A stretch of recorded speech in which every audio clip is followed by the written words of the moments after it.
नमस्कार, आप देख रहे हैं उत्तर प्रदेश विशेष। मैं हूं आपके साथ सरिता तिवारी। करते हैं खबरों की शुरुआत। मुख्यमंत्री योगी आदित्यनाथ उत्तर प्रदेश विधानसभा चुनाव 2022 की तारीख घोषित होने से पहले प्रदेश के हर जिले की नब्ज टटोलने में लगे हैं। सुल्तानपुर के बाद शनिवार को बहुजन समाज पार्टी के गढ़ माने जाने वाले अंबेडकर नगर में करोड़ों की विकास योजनाओं का लोकार्पण और शिलान्यास किया गया। सीएम योगी आदित्यनाथ ने अकबरपुर में आयोजित कार्यक्रम में कहा कि बीते 4.5 साल में उत्तर प्रदेश का सारा विकास केंद्र और प्रदेश सरकार की सकारात्मक सोच का परिणाम है।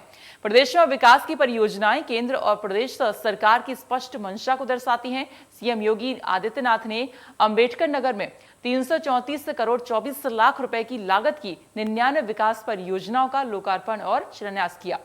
सीएम योगी आदित्यनाथ ने यहां पर कहा कि अकेले जनपद अंबेडकर नगर में प्रधानमंत्री आवास योजना के तहत 42,000 से अधिक लोगों को ग्रामीण क्षेत्र और 13,000 से अधिक लाभार्थियों को शहरी क्षेत्र में एक आवास उपलब्ध कराया गया है। इसके साथ ही स्वच्छ भारत मिशन के अंतर्गत करीब 2,55,000 से ज्यादा परिवारों को एक शौचालय भी निःशुल्क दिया गया है।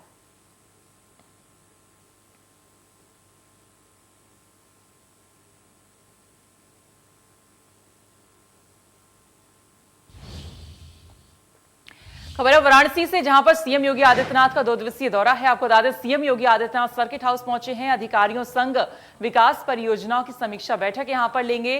पीएम मोदी के 25 अक्टूबर के दौरे को लेकर कार्यक्रम स्थल का भी उन्होंने निरीक्षण किया है। देर रात वाराणसी में चल रहे विकास कार्यों का निरीक्षण कर रहे हैं। सीएम योगी आदित्यनाथ कल सुबह भदोई के लिए यहां से रवाना हो जाएंगे।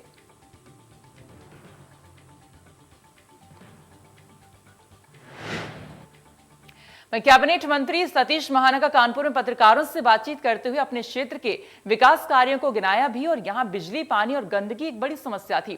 बिजली के खंभे भी नहीं थे, मगर अब उनके क्षेत्र में सड़कें भी हैं, बिजली के खंभे भी हैं और पानी की समस्या भी खत्म हो गई है। इसके कैबिनेट मंत्री हमारे साथ हैं और 2022 का चुनाव भी नज़दीक है। हम उनसे बात करेंगे क्योंकि कहीं ना कहीं आज जो प्रियंका गांधी ने बनारस से अपनी रैली की शुरुआत करी है, तो उसको लेकर उस विषय में पूरी बात करेंगे। क्या कहना चाहेंगे, आज प्रियंका गांधी ने बनारस से रैली की शुरुआत की है, क्या रैली की? देखिए, कांग्रेस जो एक समय में देश की सबसे बड़ी पार्टी हुआ करती थी, पूर्व से पश्चिम तक, उत्तर से, जिसने इस कांग्रेस ने इस देश में 60 वर्ष से ज़्यादा राज किया, जिस कांग्रेस की हर प्रदेशों में सरकार होती थी, वो कांग्रेस आज अपने अस्तित्व की, अपनी पहचान के लिए लड़ रही है। उत्तर प्रदेश की विधानसभा में कांग्रेस के पास आज 7 सीटें हैं। मुझे विश्वास है कि अगले आने वाले समय में 2 सीटें रह जाएंगी। ये इस बात से प्रमाणित होता है कि जब तक श्रीमती प्रियंका गांधी उत्तर प्रदेश में सक्रिय हैं, तब तक सीटें कम हुई हैं।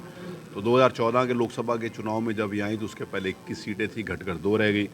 फिर 2019 का लोकसभा चुनाव में और ये सक्रिय 2 से घटकर 1 रह गई। राहुल जी की भी चली गई, सिर्फ सोनिया गांधी जी की बच गई। विधानसभा के चुनाव में ये समाजवादी पार्टी के साथ मिलकर चुनाव लड़ी, इनके पास 18 सीटें थी, वो 7 रह गई। तो जब ये सक्रिय हुई हैं तो लोगों को पता है कि इस देश की और प्रदेश की दुर्दशा करने का अगर कोई सबसे बड़ा जिम्मेवार राजनीतिक दल है देश के लिए, तो श्रीमती प्रियंका गांधी की पार्टी है, जिनकी सरकार में केवल भ्रष्टाचार, केवल लूट, इसके अलावा कोई बातचीत नहीं होती थी। इसीलिए जनता को यह मालूम है कि व्यक्तिगत स्वार्थों के लिए जा रहे हैं। जिस पार्टी के पास कैंडिडेट ढूंढने के लिए 11,000 रुपये का चंदा लेने की बात हो रही है, उनको ये भी नहीं मालूम कि उनकी पार्टी के पास कैंडिडेट कौन है। आज कानपुर के अखबारों में छपा है कि किसने अप्लाई किया। कई विधानसभा तो ऐसी हैं जहाँ पर अप्लाई करने वाले कोई नहीं, और जहाँ 10 विधानसभाओं में शायद किसी एक विधानसभा में किसी एक महिला ने अप्लाई किया। तो महिला एप्लीकेंट्स इनके पास नहीं है, तो ये किसको टिकट देंगे, किसको टिकट नहीं देंगे, कैसे चुनाव जीतेंगे, कैसे नहीं जीतेंगे, ये वो जाने। लेकिन इस प्रदेश की जनता ने ये मन बनाया हुआ है कि भारतीय जनता पार्टी को 2/3 बहुमत से फिर सरकार बनाने का अवसर देने वाली है जनता। निश्चित तौर पर कहीं ना कहीं एक सवाल ये भी उठता है कि अखिलेश गंगा जा रहे हैं, गंगा से अपनी रैली कर रहे हैं, आगरा से शिवपाल, मथुरा वृंदावन से उठा रहे हैं और बनारस से ये, तो कहीं ना कहीं इसका कोई प्रभाव बनता है? देखिए, ये मुझे इस बात की प्रसन्नता है कि अब आज इन लोगों को कम से कम हिंदू मान बिंदुओं के लिए इनको चिंता हो रही है।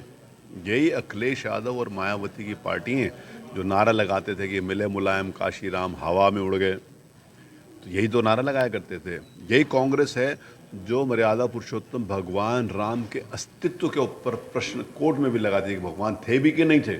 ऐसा इन्होंने एफिडेविट उस समय इनकी सरकार ने दिया था। यही लोग हैं जिन्होंने गंगा को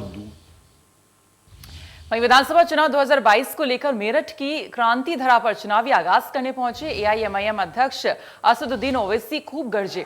कहा, भीख मांगने आया हो, मुत्तहिद हो जाओ। उत्तर प्रदेश में मुसलमान वोट की अहमियत समझो। तुम 19% हो और मुत्तहिद हो गए हो तो उत्तर प्रदेश में तुम्हारी आवाज से फैसले होंगे। उन्होंने किठोर के युवाओं से कहा कि शिकायत है, जिन बच्चों को पुलिस की गोलियों ने निशाना बनाया उन्हें तुम भूल गए हो, वो मरे नहीं, जिंदा हैं और शहीद हैं।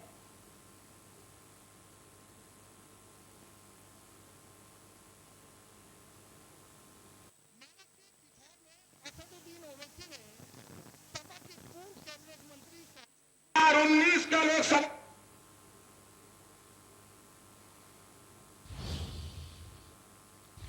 यूपी विधानसभा 2022 को लेकर कांग्रेस एक्टिव मूड में है। कांग्रेस नेताओं के दौर के बाद आज कांग्रेस की प्रतिज्ञा यात्रा का आगाज हुआ है। बाराबंकी में कांग्रेस की महासचिव प्रियंका गांधी ने हरी झंडी दिखाकर यात्रा को रवाना किया। इस मौके पर कांग्रेस ने अपना चुनावी नारा हम वचन निभाएंगे को लॉन्च किया।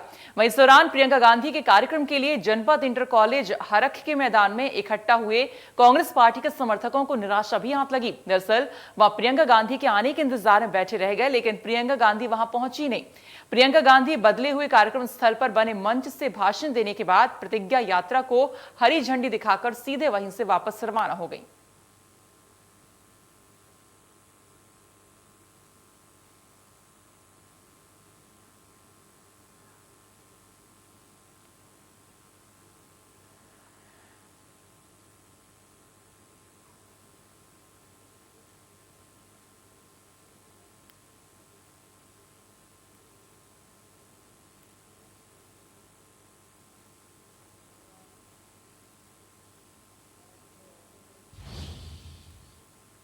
बरेली में आज जिला सेवा योजन कार्यालय के द्वारा एक रोजगार मेले का आयोजन बरेली कॉलेज प्रांगण में किया गया, जिसमें पूर्व केंद्रीय मंत्री संतोष गंगवार और उत्तर प्रदेश सरकार के राजस्व राज्य मंत्री छत्रपाल गंगवाल ने यहां पर शिरकत की और वहां पर उम्मीदवारों को नियुक्ति पत्र भी बांटे। इस मौके पर बोलते हुए प्रदेश सरकार के राजस्व मंत्री छत्रपाल गंगवाल ने कहा कि प्रदेश सरकार युवाओं को रोजगार देने के लिए कृत संकल्पित है एवं कोरोना महामारी के दौरान बेरोजगार हुए लोग भी इस तरह के आयोजनों से लाभ पा सकेंगे।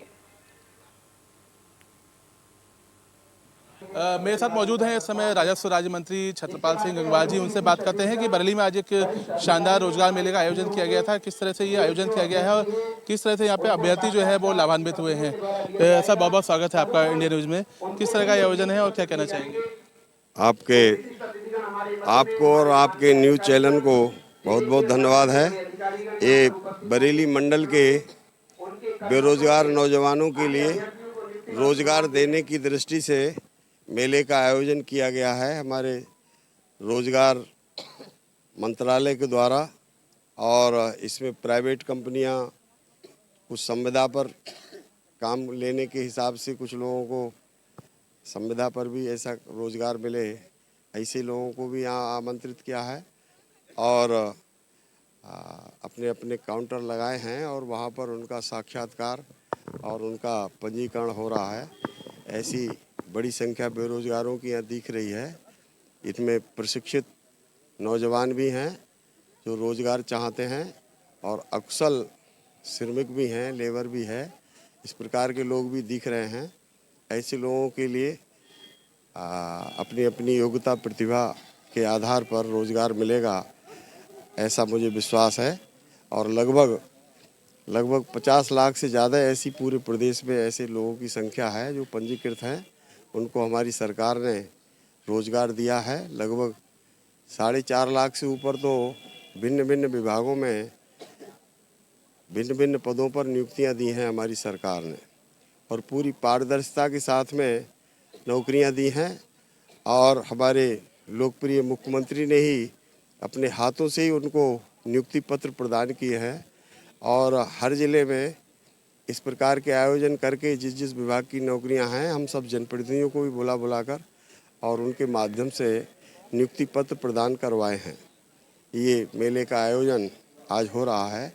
इसमें भी अभी हमने कुछ लोगों को नियुक्ति पत्र दिया है, प्राइवेट सेक्टर के भी हैं और सरकारी सेक्टर में भी, और जो संविदा से काम करने वाले ऐसे लोग हैं उनको भी रोजगार आज यहाँ पर प्राप्त होगा, ऐसा मुझे विश्वास है। और नौजवानों को हमने ये भी आह्वान किया है, अगर उनमें कहीं हुनर है, योग्यता कुशलता है, तो वो अपना स्वयं भी कोई ना कोई कारोबार करना चाहें तो करें। उनको बैंक के माध्यम से संसाधन उपलब्ध कराने का हमारी सरकार। बलिया में सपा नेता रामगोविंद चौधरी ने बड़ा दावा करते हुए कहा कि आगामी विधानसभा चुनाव में महंगाई सत्ता परिवर्तन का कारण बनेगा। रामगोविंद चौधरी ने आगे कहा कि बेरोजगारी, भ्रष्टाचार और महंगाई के मुद्दे पर जेपी ने आंदोलन कर सत्ता को परिवर्तित कर दिया, तो इस बार भी महंगाई ही सत्ता परिवर्तन का कारण बनेगी। तो वहीं प्रियंका गांधी की प्रतिज्ञा यात्रा और स्मार्टफोन, स्कूटी देने के चुनावी वादों पर तंज कसते हुए कहा कि आना नहीं है तो देना नहीं है।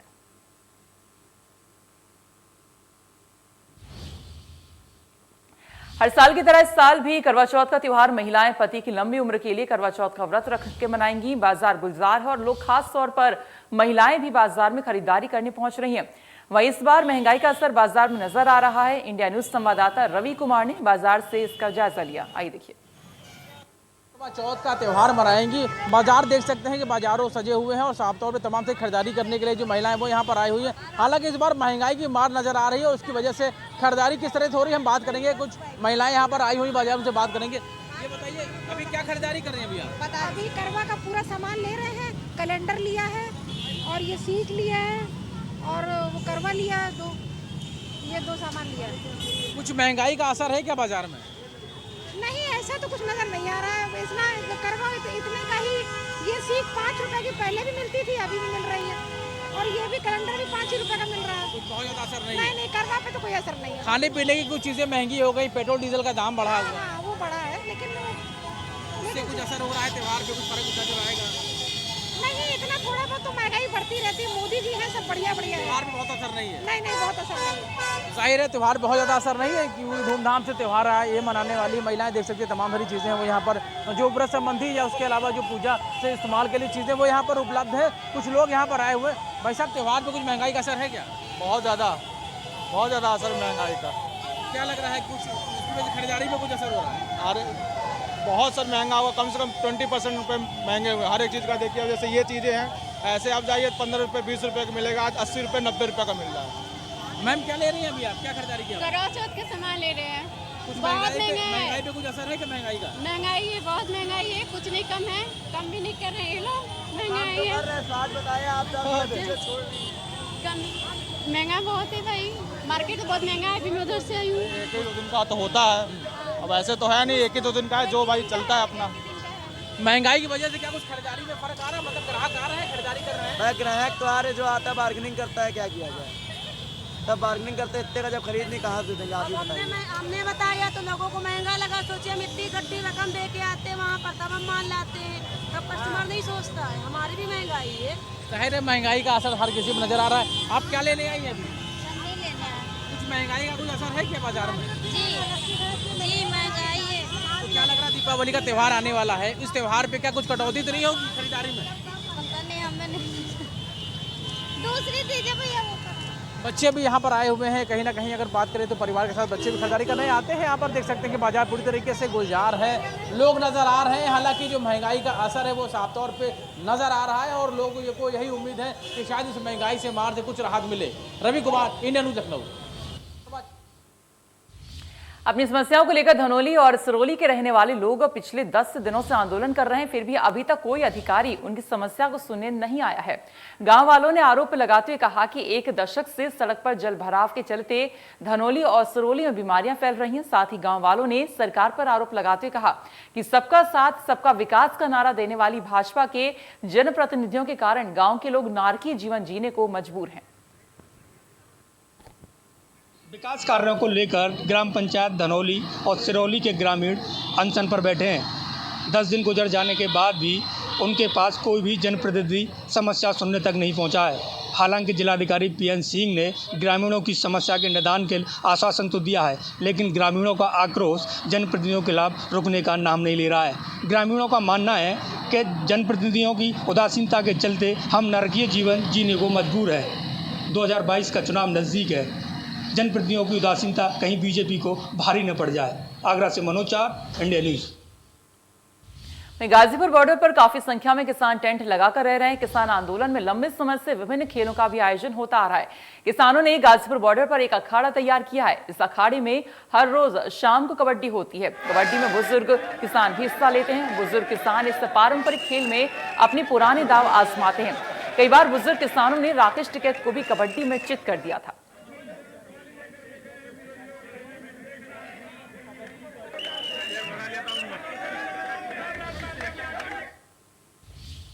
बांग्लादेश में हुए अल्पसंख्यक हिंदुओं और मंदिरों पर हुए हमले के विरोध में लखनऊ के इको गार्डन स्थित धरना स्थल पर इस्कॉन समुदाय के लोगों ने भजन कीर्तन कर अपना विरोध दर्ज कराया। इंडिया न्यूज के संवाददाता रवि कुमार ने जायजा लिया और विरोध कर रहे लोगों से बातचीत की।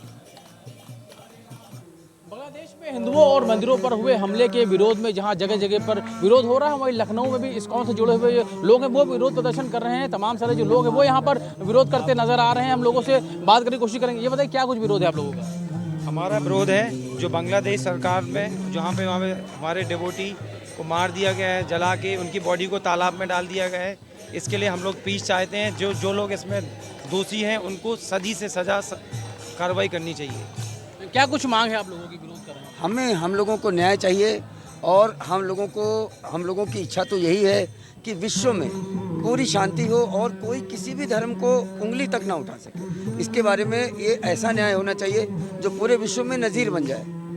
जाहिर है विरोध साफ तौर पर देखने को मिल रहा है और लखनऊ के गार्डन में तमाम सारे जो लोग हैं वो यहाँ पर बैठे हुए धरना प्रदर्शन कर रहे हैं। बाकायदा भजन कीर्तन के करके ही ये लोग विरोध है वो अपना जता रहे हैं। साथ में देख सकते हैं आपके जो बैनर है वो हाथ में लिया हुआ है और उसके जरिए ही ये लोग लगातार विरोध है प्रदर्शन वो कर रहे हैं। साफ तौर पर जो घटनाएं हुई हैं उस घटनाओं के विरोध में ही ये जो विरोध प्रदर्शन है वो लगातार देखने को मिल रहा है। साफ तौर पर देख सकते हैं यहाँ पे तमाम सारे जो लोग हैं इस्कॉन मंदिर से जुड़े हुए लोग हैं वो यहाँ पर मौजूद है और लगातार इस विरोध में शांतिपूर्वक बैठकर भजन कीर्तन करके ये लोग अपना विरोध है वो जता रहे हैं। Ravi Kumar, India News Lucknow. और इसी बीच बड़ी खबर आ रही यूपी से ही, जहां पर आपको बता दें करीब 14 ऑफिसर्स के यहां पर तबादले किए गए हैं। आईपीएस अधिकारियों के आपको बता दें कुल 14 आईपीएस ऑफिसर्स के यहां पर तबादले कर दिए गए हैं। आकाश तोमर को आपको बता दें सहारनपुर की जिम्मेदारी दी गई है। सुधीर कुमार सिंह एसएसपी बनाए गए हैं आगरा के। वहीं अनुराग आर्य एसपी आजमगढ़ बनाए गए हैं। तो ये तमाम जो लोग हैं इसमें आकाश तोमर का बताया कि एसएसपी ये सहारनपुर के बने हैं तो सहारनपुर की जिम्मेदारी इन्हें मिली है। अनुराग वत्स बने हैं बाराबंकी के, अब एसपी होंगे आपको बता दें ये। और 14 कुल आईपीएस अधिकारियों का तबादला यहां पर किया गया है और अनुराग आर्य को आजमगढ़ की जिम्मेदारी यहां पर दी गई है। वहीं आकाश तोमर को सहारनपुर की जिम्मेदारी यहां पर मिली है। सुधीर कुमार सिंह का भी यहां पर आपको ट्रांसफर किया गया है। अनुराग वत्स होंगे कि जो तैनाती होगी इनकी बाराबंकी में होगी। तो आपको सूची यहां पर दिखा रहे हैं। कुल 14 आईपीएस अधिकारियों का तबादला यहां पर किया जा चुका है। दिनेश त्रिपाठी होंगे उन्नाव के एसपी, साथ ही आकाश तोमर जो हैं वो सहारनपुर के एसएसपी होंगे। अंकुर अग्रवाल की बात करें चंदौली के एसपी बनाए गए हैं। जयप्रकाश सिंह इटावा के एसएसपी बनाए गए हैं। इसके अलावा मुनिराज जी एसपी चुनाव सेल मुख्यालय ये बनाए गए हैं आपको बता दें। और साथ ही इसके अलावा एस चिन्नप्पा को भी एक नई जिम्मेदारी यहां पर दी गई है।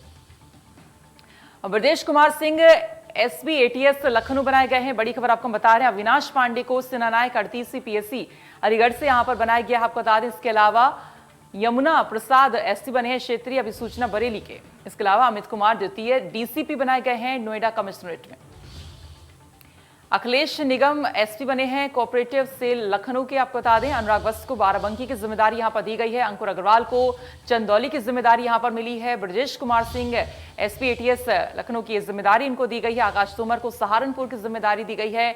दिनेश त्रिपाठी एसपी बने हैं उन्नाव के। इसके अलावा अंकुर अग्रवाल चंदौली के एसपी बनाए गए हैं। तो कुल 14 आईपीएस अधिकारियों के तबादले यहां पर किए गए हैं। सबको अलग अलग जिम्मेदारियां यहां पर दी गई हैं। चंदौली, बाराबंकी, सहारनपुर, उन्नाव इन जगहों पर ज्यादातर यहां पर जो है तबादले किए गए हैं। मुनिराज जी एसपी चुने गए हैं आपको बता दें चुनाव सेल के। एस चिन्नप्पा एसपी सुरक्षा ये लखनऊ के यहां पर बने हैं।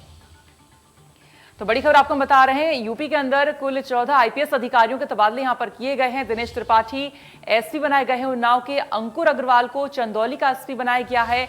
आकाश तोमर की बात करें तो इन्हें सहारनपुर की जिम्मेदारी दी गई है। इसके अलावा जयप्रकाश सिंह एसएसपी इन्हें बनाया गया है इटावा का। और मुनिराज जी एसपी चुनाव सेल के यहां पर बने हैं और चिन्नप्पा बने हैं ये एसपी सुरक्षा लखनऊ में।